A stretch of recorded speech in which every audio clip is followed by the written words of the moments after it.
kami sekali lagi bersama berdoa. Inilah permohonan kami Tuhan. Biarlah hati kami meluap-luap dengan sukacita. Karena kami boleh diundang oleh Tuhan untuk boleh menikmati hadirat Tuhan. Dan kami boleh mendengar firman-Mu. Berbicaralah kepada kami Tuhan melalui firman-Mu. Supaya kami keluar dari tempat ini, dari gereja ini, kami bukan menjadi pribadi yang sama lagi, tetapi kami boleh mengalami pembaharuan hidup di dalam Tuhan. Ini doa kami berdoa hanya di dalam nama Tuhan kami Yesus Kristus. Amin. Silakan duduk. Shalom Bapak Ibu Saudara, selamat malam. Mari kita bersama belajar firman Tuhan. Tema yang diberikan kepada saya adalah mengenal Kristus dengan benar.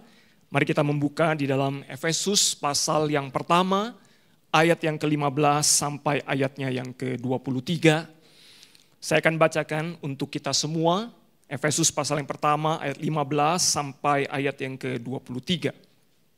Karena itu setelah aku mendengar tentang imanmu dalam Tuhan Yesus dan tentang kasihmu terhadap semua orang kudus, aku pun tidak berhenti mengucap syukur karena kamu. Aku selalu mengingat kamu dalam doaku dan meminta kepada Allah Tuhan kita Yesus Kristus, yaitu Bapa yang mulia itu, supaya Ia memberikan kepadamu roh hikmat dan wahyu untuk mengenal Dia dengan benar, dan supaya Ia menjadikan mata hatimu terang, agar kamu mengerti pengharapan apakah yang terkandung dalam panggilannya, betapa kayanya kemuliaan warisannya kepada orang-orang kudus, dan betapa hebat kuasanya bagi kita yang percaya, sesuai dengan kekuatan kuasanya yang besar, yang dikerjakannya di dalam Kristus dengan membangkitkan Dia dari antara orang mati, dan mendudukan Dia di sebelah kanannya di surga. Jauh lebih tinggi dari segala pemerintah dan penguasa dan kekuasaan dan kerajaan dan tiap-tiap nama yang dapat disebut, bukan hanya di dunia ini saja, melainkan juga di dunia yang akan datang. Segala sesuatu telah diletakkannya di bawah kaki Kristus, dan Dia telah diberikannya kepada gereja sebagai kepala dari segala yang ada. Gereja yang adalah tubuhnya, yaitu kepenuhan Dia yang memenuhi semua dan segala sesuatu. Demikianlah firman Tuhan. Bapak Ibu Saudara, kitab surat Efesus ini memiliki satu keunikan, yaitu Paulus melayani cukup lama bersama dengan jemaat di Efesus. Kurang lebih ada 3 tahun dia bersama-sama dengan mereka. Dan kalau kita membaca di dalam Kisah Para Rasul pasal 20 ayat 17-38, maka kita akan membaca sebuah perpisahan yang sangat-sangat mengharukan sekali. Baik dari pihak para penatua gereja yang melayani bersama-sama Paulus, juga dengan Paulus sendiri. Satu bagian firman yang sangat indah sekali, satu bagian firman Tuhan yang sangat menguatkan sekali. Ya, kita melihat ada satu keharmonisan, ada satu relasi yang akrab, yang begitu dekat sekali antara para pemimpin-pemimpin gereja. Dan kita melihat di sini bahwa Paulus selama 3 tahun melayani sangat mengasihi jemaat Tuhan di Efesus. Bapak Ibu Saudara, Paulus mendengar kabar ketika dia berada di penjara di Roma, penjara rumah di Roma, dia mendengar kabar sukacita. Ya, setelah dia meninggalkan Efesus, dia pergi ke Roma, dan dia ditangkap, dia di penjara di Roma, dan dia mendengar kabar, dan kemudian dia menuliskan surat ini bagi jemaat. Dan satu kabar sukacita yang dia dengar sepeninggal dia, yaitu iman jemaat di dalam Tuhan Yesus dan kasih kepada sesama. Bapak Ibu Saudara, betapa indah bila gereja-gereja Tuhan, khususnya gereja kita, dikenal cukup dengan 2 hal ini. Imannya di dalam Tuhan Yesus dan kasihnya kepada sesama. Kalau kita mau bergumul dan merenungkan, merefleksikan perjalanan gereja 39 tahun Bapak Ibu Saudara.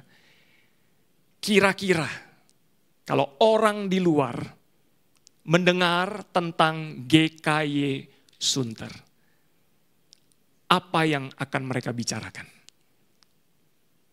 Ini sebuah pertanyaan reflektif untuk kita semua yang akan memasuki ulang tahun gereja ke-39. Selama berjalan 39 tahun, dengan segala lika-liku. Kira-kira hari ini, kalau kita bertanya kepada orang di luar, nggak perlu jauh-jauh, nggak perlu sampai ke Tangerang, nggak perlu sampai ke Bandung, cukup daerah Sunter. Ketika mereka mendengar gereja GKI Sunter, apa yang akan mereka bicarakan? Jangan-jangan mereka bertanya, ada ya GKI ya di Sunter? Apakah jemaat GKI Sunter dikenal karena imannya yang teguh kepada Yesus? Yang tetap setia kepada Tuhan Yesus dalam segala pergumulan, yang rindu mengenal Tuhan, makin benar dan makin dalam. Apakah jemaat GKI Sunter dikenal karena saling mengasihi, ramah, suka menolong, dan mempraktekkan kasih dan pengampunan di dalam kehidupannya? Bapak Ibu Saudara, tidak apa-apa kalau kita, tanda kutip ya Bapak Ibu Saudara, kalah banyak begitu ya dari gereja-gereja hari ini yang kelihatan begitu wah, wow, wih begitu ya.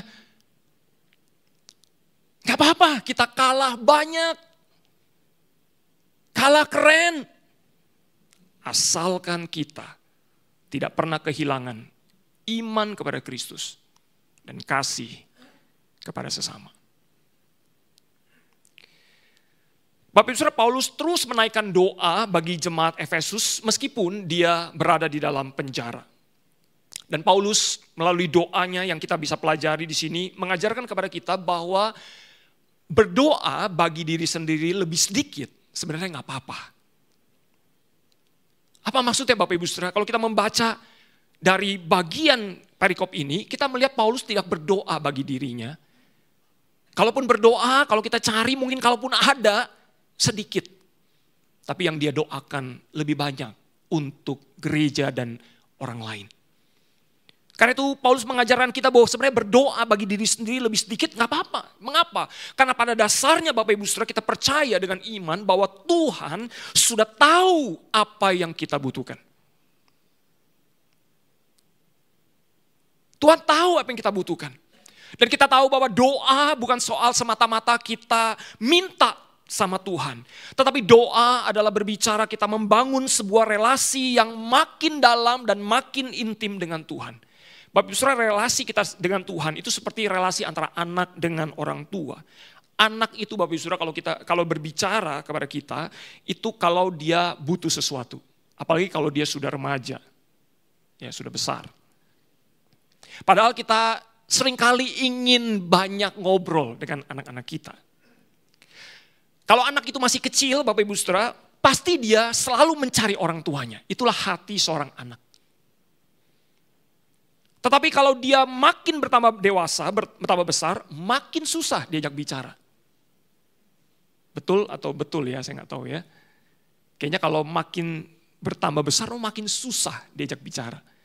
Makin punya dunianya sendiri begitu. Ya, kalau ditanya jawabnya gimana? Enggak, iya. Biasa gitu ya. Nah, itu anak saya remaja tuh. Kalau ditanya gimana kabar? Oke. Sekolah bagaimana hari pertama? Biasa aja. Ya. Kadang kita bertanya pancing terus ya, tetapi jawabannya ya 1-2 kalimat. Nah, ini memang tantangan hari ini bagi kita sebagai orang tua untuk berbicara dengan anak-anak kita. Sama waktu kita baru percaya kepada Tuhan Yesus, kita begitu menggebu-gebu, dekat sekali dengan Tuhan. Tapi makin lama makin menjadi orang Kristen. Harus jujur kita makin jarang bicara dengan Tuhan. Bapak Ibu Saudara, adakah kita membangun terus relasi dengan Tuhan melalui doa-doa kita? Dari apa yang didoakan oleh Paulus, kita melihat ada 3 aspek doa yang kita bisa belajar. Yang pertama, kita berdoa lebih banyak bagi keperluan saudara kita. Kita belajar dari Paulus. Ya. Tentu saja Bapak Ibu Saudara, Paulus bukan hanya berdoa buat orang lain, dia juga berdoa buat dirinya, di dalam pribadinya, relasinya yang intim dengan Tuhan. Tapi melalui bagian ini kita belajar, kita perlu juga memikirkan kepentingan-kepentingan orang lain. Dan Paulus mengajarkan kita untuk berdoa senantiasa, dikatakan tidak berhenti. Aku tidak berhenti mengucap syukur dan berdoa secara reguler, secara konsisten. Dan Paulus di dalam bagian juga dikatakan aku selalu mengingat kamu dalam doaku. Bapak Ibu Saudara, berdoa melibatkan ingatan dan refleksi kita. Ya.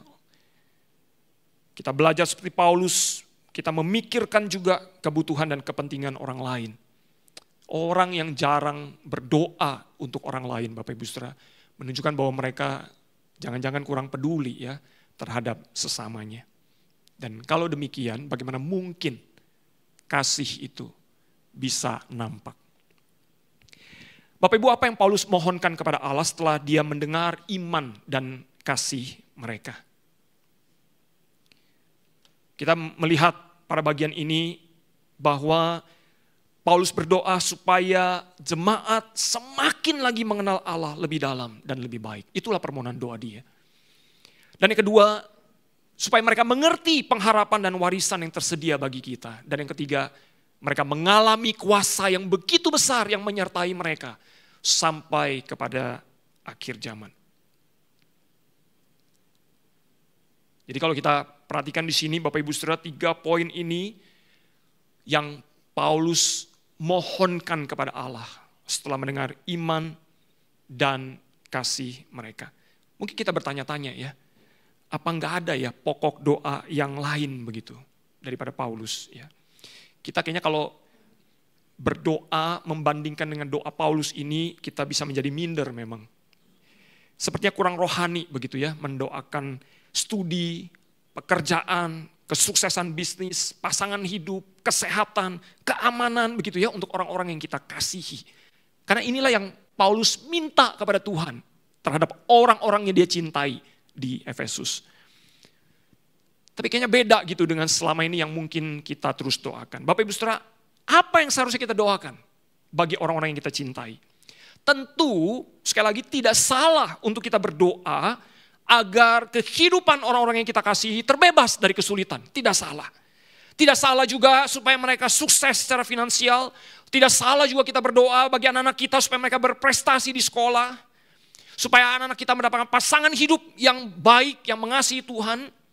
Tetapi Paulus, Bapak Ibu Saudara, mengajarkan kepada kita untuk berdoa bagi sesuatu yang jauh lebih penting, jauh lebih bernilai dan berharga bagi kehidupan orang-orang yang kita katakan kita kasihi. Bahwa berdoa itu bukan sekedar hanya soal apa yang ada di dalam dunia ini, tapi berdoa bagi kehidupan mereka di masa yang kekal. Yaitu apa? Bertumbuh di dalam pengenalan yang benar akan Kristus. Memohon Roh Kudus untuk membuka mata hati mereka, supaya mereka semakin memahami apa yang sudah Allah lakukan, sedang Allah lakukan, dan akan Allah lakukan di dalam hidup mereka. Apakah itu juga menjadi pokok doa kita hari ini Bapak Ibu Saudara? Di keluarga kita, di rumah kita, di gereja kita. Bapak Ibu Saudara, semakin kita memahami apa yang Tuhan lakukan bagi kita, maka semakin besar dampak perubahan hidup kita. Karena apa Bapak Ibu Saudara? Karena begini, pada waktu kita menghadapi kegagalan Bapak Ibu Saudara, kita tidak akan mudah terpukul. Karena kita tahu bahwa pada akhirnya pengakuan kita hanyalah di dalam Kristus. Bahwa kita tidak membutuhkan pengakuan lain di luar Kristus. Bahwa kita adalah anak Tuhan yang berharga. Bahwa kita adalah manusia yang berdosa, tapi Tuhan mengasihi kita. Pada waktu kita ditolak oleh orang-orang yang kita kasihi, semakin kita mengenal betapa besar kasih Allah kepada kita melalui Kristus, maka akan mencegah kita jatuh dari jurang keputusasaan. Pada waktu tragedi datang menghampiri hidup kita Bapak Ibu Saudara, mengetahui bahwa Tuhan mengasihi kita dan Dia berjanji akan selalu menyertai kita, maka itu akan memberi kita pengharapan untuk melihat segala pergumulan yang terjadi. Itulah Bapak Ibu Saudara yang dimohonkan oleh Paulus di dalam kehidupan jemaat Efesus. Bukan hanya sekedar bersifat materi dan fisik, tapi jauh lebih daripada itu.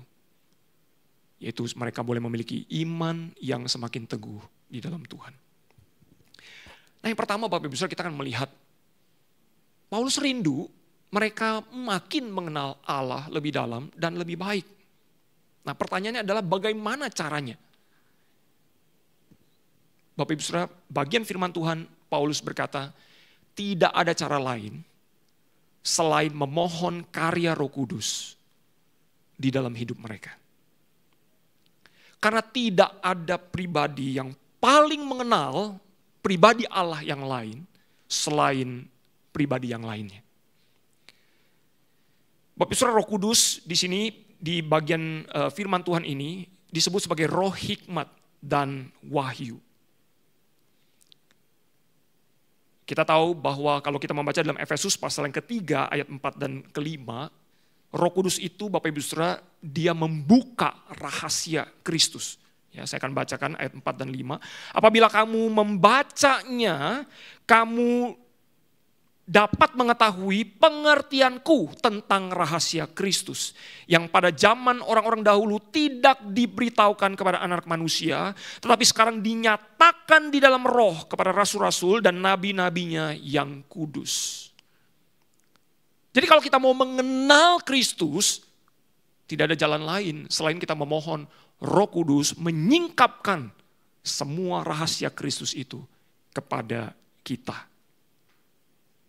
Dan bukan hanya Roh Kudus itu sebagai roh yang menyingkapkan, roh wahyu yang menyingkapkan rahasia itu, tetapi dia adalah roh hikmat Bapak Ibu Saudara yang mengajarkan kebenaran itu kepada kita.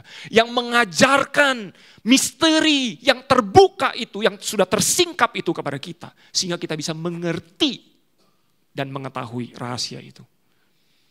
Ini semua hanya bisa dilakukan di dalam karya Roh Kudus. Tidak yang lain. Kita tidak mengenal Kristus lebih dalam melalui fenomena-fenomena yang ada di masyarakat atau di gereja-gereja lain, Bapak Ibu Saudara. Tapi kita mengenal Kristus makin dalam hanya melalui karya Roh Kudus yang mengajarkan kita melalui firman Tuhan. Maka sesungguhnya Bapak Ibu Saudara, waktu kita membaca firman, pada waktu kita menggumulkan firman, itu adalah hal yang tidak akan sia-sia. Mengapa? Karena pada waktu kita membaca dan mendengar firman Tuhan, Roh Kudus itu bekerja di dalam hidup kita. Bapak Ibu, kita pasti rindu ya melihat orang-orang yang kita kasihi suka membaca Alkitab. Pasti kita mau. Ya. Saya harus mengakui kegagalan ketika mengajar anak bersateduh setiap hari. Saya tempel, ya bikin tempelan gitu Bapak Ibu Saudara. Saya tempel di kamar anak. Kita akan baca ya sama-sama. Tapi kurang konsisten. Banyak bolong-bolongnya Bapak Ibu Saudara. Ya, merasa gagal terhadap diri sendiri. Tapi karena saya tahu itu suatu hal yang baik dan yang penting. Ya, kita akan terus berusaha mencobanya lagi. Membangun sebuah kebiasaan rohani yang baik. Dan itu mesti dimulai dari diri sendiri. Dari saya sendiri sebagai orang tua, mendidik dan mengajar anak-anak. Bapak Ibu, seringkali kita hanya pinter ngomong ya. Kalau Pastor Edmund Chan, dia pernah berkata, banyak orang Kristen itu cuma talk the talk aja. Pintar ngomong begitu ya. Tetapi kita seharusnya beranjak ya, bukan hanya cuma talk the talk saja, tetapi kita mulai walk the talk ya, kita mulai menjalani, kita mulai melakukan apa yang kita bicarakan. Waktu kita berkata, "Hai anakku, jangan lupa baca firman Tuhan," kita bukan hanya ngomong tetapi kita mempraktekkan juga. Saya juga membaca, papa juga baca. Dan mereka bisa melihat. Dan kita nanti naik ke tahap yang ketiga, ya. Orang-orang, anak kita ketika melihat kita melakukannya, mereka talk the walk, mereka membicarakan apa yang kita lakukan. Mereka berkata, oh betul, Papa bukan cuma ngomong, tapi melakukannya. Mereka membicarakan. Dan mereka bukan hanya talk the walk, membicarakan apa yang kita lakukan, mereka juga walk the walk, mereka juga ingin seperti kita. Dan pada akhirnya, Bapak Ibu Saudara, kita semua walk His walk. Kita semua hidup makin serupa Kristus. Bapak Ibu, kalau kita berhenti belajar, maka kita akan mengalami sekarat rohani. Ya, Albert Einstein pernah berkata, once you stop learning, you start dying. Sekali kamu berhenti belajar, kamu akan mulai sekarat. Sekarat rohani. Karena apa? Makin miskin kita, pengetahuan kita tentang Tuhan Yesus, makin bodoh pilihan kita sehari-hari. Dan hasilnya semakin besar kehancuran yang akan kita buat dalam hidup kita, dalam keluarga kita, di dalam relasi kita, dalam pelayanan kita, dan dalam segala sesuatu yang kita lakukan. Bapak Ibu Saudara, mari kita rindu untuk belajar firman Tuhan. Mendengarkan khotbah di hari Minggu atau mungkin di YouTube, Bapak Ibu Saudara, begitu banyak sekali khotbah hari ini bertaburan.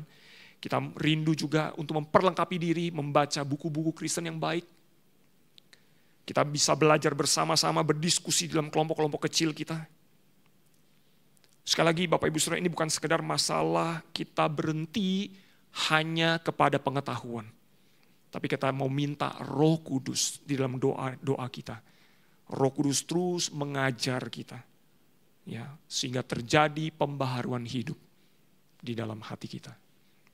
Nah, ini yang pertama Bapak Ibu Saudara. Ya, kita makin mengenal Tuhan lebih dalam melalui firman Tuhan yang kita baca. Bapak Ibu, tanpa pengorbanan, percaya tidak akan terjadi perubahan. Kalau kita tidak mau berkorban hari ini, misalnya kita berkorban kenyamanan, berkorban rasa malas, ya, Bapak Ibu, tidak akan terjadi perubahan. Tanpa pengorbanan, tidak akan terjadi perubahan. Itulah yang Yesus kerjakan. Dia berkorban. Maka terjadi perubahan dalam hidup kita. Kalau Yesus tidak berkorban, tidak akan terjadi perubahan apapun di dalam hidup kita. Maka hidup kita pun harusnya demikian Bapak Ibu Saudara. Kita mau berkorban. Bagi anak-anak kita, kalau kita mau yang terbaik buat anak-anak kita, apa yang harus kita korbankan untuk mereka? Apa? Supaya mereka bertumbuh. Ya, kita harus melawan keengganan kita, melawan rasa malas kita. Kita mau bangkit. Yang kedua Bapak Ibu Saudara, doa Paulus adalah supaya mereka mengerti pengharapan dan warisan yang tersedia. Firman Tuhan katakan supaya mata hatimu terang. Paulus tahu bahwa menjalani hidup di dunia ini gak bisa hanya pakai mata fisik Bapak Ibu Saudara. Dan itu mengingatkan kita juga bahwa kita adalah warga negara surga. Maka sebenarnya mengasah mata hati kita itu sangat penting sekali. Mengasah iman kita itu sangat penting sekali. Dan Paulus buktikan di dalam penjara Bapak Ibu Saudara, dia tidak mengeluh. Sebaliknya dia semakin berani memberitakan Injil. Kita bisa membaca itu di dalam Efesus pasal yang ke-6 ayat 19 dan yang ke-20. Di situ dikatakan, firman Tuhan dicatat, juga untuk aku supaya kepadaku jika aku membuka mulutku dikaruniakan perkataan yang benar, agar dengan keberanian aku memberitakan rahasia Injil yang kulayani sebagai utusan yang dipenjarakan. Berdoalah supaya dengan keberanian aku menyatakannya sebagaimana seharusnya aku berbicara. Paulus orang-orang Kristen, kita semua perlu belajar daripada iman Paulus. Iman yang begitu teguh dan yang kuat. Dan apa yang menjadi permohonan Paulus supaya Tuhan membuka mata hati semakin terang itu seperti apa yang terjadi dalam kisah Elisa dan hambanya. Elisa berdoa, Tuhan bukakan mata hambaku supaya dia bisa melihat ada penyertaan-Mu di dalam kehidupan kami. Bapak Ibu bisa membaca kisah daripada 2 Raja-Raja pasal 6 juga begitu luar biasa sekali. Bapak Ibu Saudara, iman dapat memberi penghiburan pada waktu kita berduka. Karena kita melihat pengharapan dan warisan hidup yang kekal. Iman dapat memberi kelegaan dikala kita susah. Karena kita tahu bahwa janji Tuhan Yesus tidak pernah meninggalkan kita. Iman dapat memberi damai sejahtera dikala kita mengalami kekurangan. Karena kita tahu janji Allah yang memelihara. Inilah permohonan kita kepada Tuhan. Tuhan bukakan mata hati kami semakin terang. Bapak Ibu, seorang bernama Pendeta David Ryu, dia pernah berkata, pada waktu engkau menderita, ingatlah 3 hal ini. Dia bilang, pertama, ingatlah surga, warisan kekal itu, dan engkau akan ada di sana. Yang kedua, pada waktu engkau menderita, ingatlah neraka.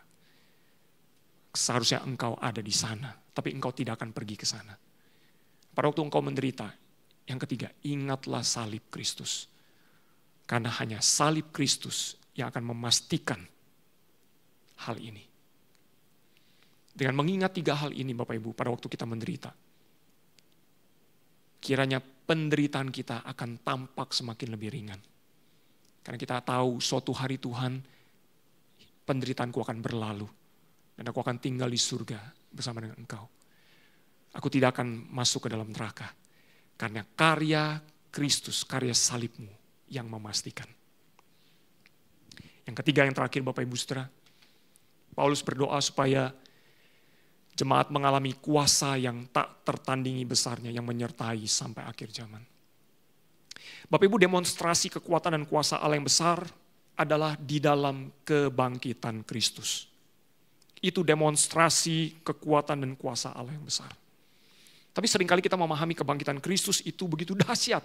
Ya, kenapa? Karena banyak sesuatu yang terjadi. Contohnya misalnya batu yang terguling. Wah, ya, ada malaikat dan segala macam Bapak Ibu Saudara. Tapi coba kita berpikir Bapak Ibu Saudara, bukankah ketika Yesus bangkit daripada kematian, tidak dicatat apakah terjadi kehebohan di dalam kubur itu? Yang kita tahu setelah bangkit Bapak Ibu Saudara.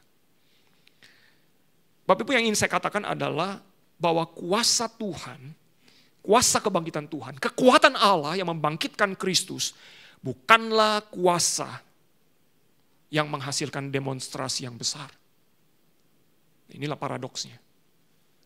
Tapi kuasa itu senyap, tapi mengubahkan.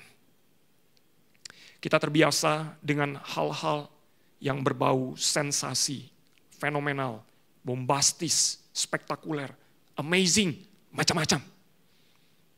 Semua itu kita anggap kuasa. Namun tidak dengan kuasa Kristus, Bapak Ibu Saudara. Kadang kita tidak merasakan kuasa itu terjadi. Tapi Dia sedang bekerja. Kadang kita berdoa, memohon Tuhan bekerja, menyatakan mujizatnya, perbuatannya yang ajaib. Tapi sepertinya tidak ada yang terjadi. Tapi percayalah, kuasa Allah bekerja, senyap di dalam kehidupan kita. Tapi meskipun senyap, Dia mengubahkan. Bekerja begitu dahsyat dan luar biasa. Tuhan Yesus ketika datang ke dalam dunia, Dia datang begitu penuh kasih. Tampak lemah, bahkan Dia mati di kayu salib. Tetapi di dalam diri Tuhan Yesus yang lemah dan tampak tidak berdaya itu, ada kuasa ilahi yang tak terbatas. Kuasa yang sanggup meredakan angin ribut. Kuasa yang sanggup menyembuhkan. Kuasa yang sanggup mengampuni dosa. Kuasa yang sanggup untuk membangkitkan orang mati. Kuasa yang sanggup menghancurkan maut.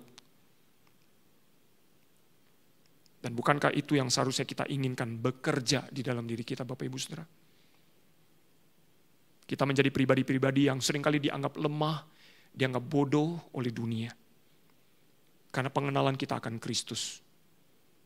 Saya ingin makin dalam mengenal Tuhan. Alah, untuk apa kenal Tuhan? Banyak hal yang harus kamu pusingkan di dalam dunia ini.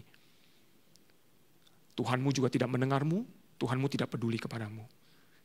Bapak Ibu, kita seperti seringkali orang bodoh, orang lemah di mata dunia. Kita dianggap lemah karena kita menolak dosa, kita dianggap lemah karena kita tidak turut serta mengejar apa yang dikejar oleh dunia. Tetapi Bapak Ibu Saudara, kita tahu bahwa di dalam bejana tanah liat yang lemah itu, tersimpan harta yang berlimpah-limpah. Yaitu karena kita mengenal Kristus makin dalam, makin benar. Maukah Bapak Ibu Saudara? Meskipun kita bagi dunia dianggap tidak berharga, tapi kita tidak mau gentar, kita tidak mau tergoda, tapi kita mau tetap setia kepada pengenalan akan Kristus. Dan kita hanya bisa mengenal Dia makin benar ketika kita menyerahkan diri kita kepada pimpinan Roh Kudus. Kita mau berdoa minta Roh Kudus mengubah hidup kita, memberikan kerinduan kepada kita untuk membaca merenungkan firman Tuhan. Sehingga kita makin dikenal karena iman kita kepada Tuhan dan kasih kita kepada sesama. Mari kita berdoa. Firman-Mu boleh kami pelajari Tuhan. Kami bersyukur kesempatan yang indah ini. Biarlah kami tidak sia-siakan apa yang boleh kami baca, kami renungkan, kami dengarkan. Dan kami mohon Roh Kudus mengajar terus di dalam hati kami. Supaya kami terus-menerus hidup makin serupa Kristus. Berkati jemaat-Mu di tempat ini Tuhan. Ini doa kami dalam nama Tuhan Yesus kami berdoa. Amin. Tuhan memberkati Bapak Ibu.